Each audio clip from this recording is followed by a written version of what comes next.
Татьяну, Андрею, Диме. Бекитилген календардык план боюнча учурда Чүй облусунун бардык райондорунда алдыдагы эл жана турак жай фондун каттоо өнүктүгүнө даярдыктар көрүлүүдө. Маселен, Аламүдүн районунан эл каттоого 700дөн ашык адам тартылат. Бүгүнкү күндө персонал тагыраагы координаторлор 3 күндүк окутуудан өтүп жатышат. Аламүдүн району боюнча 770 адам ушу ишке тартылат.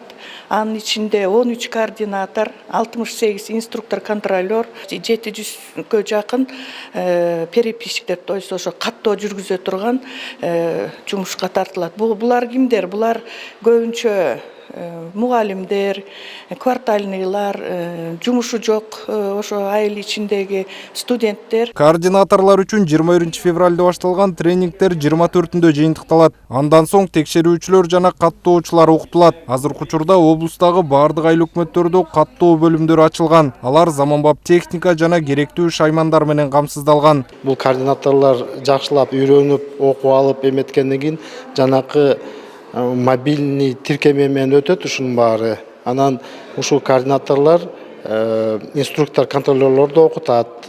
Инструктор-контролерлор менен координатор кошулуп, каттоочуларды окутат. Акыркы маалыматтар боюнча Чүй облусунда 980 миңден ашык адам жашайт. Ал эми так жана расмий жыйынтык эл каттоо өнүктүгүнөн соң белгилүү болот. Андыктан тиешелүү кызматтар Кыргызстанда ар бир адам маанилүү ургааны менен өткөрүлүп жаткан мамлекеттик деңгээлдеги иш-чарага жарандарды активдүү катышууга чакырат. Предварительный азыркы кездеги Чүй облусунун калкынын саны 980 миң киши.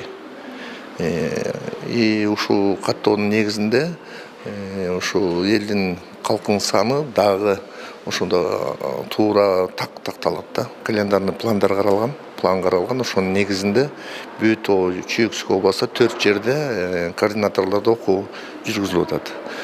Чүй облусу боюнча 76 координатор дайындалган. Бул жолку эл каттоо электрондук форматта өтө тургандыгы менен айырмаланат. Бул болсо маалымат топтоодо ыкчамдуулукту жана эффективдүүлүктү камсыздайт. Айта кетсек, эл каттоо Кыргызстан эгемендик алгандан бери 3-чү ирет өткөрүлүп жатат. Автандил Бактыбеков, Жумой Исманалиев, СТВ.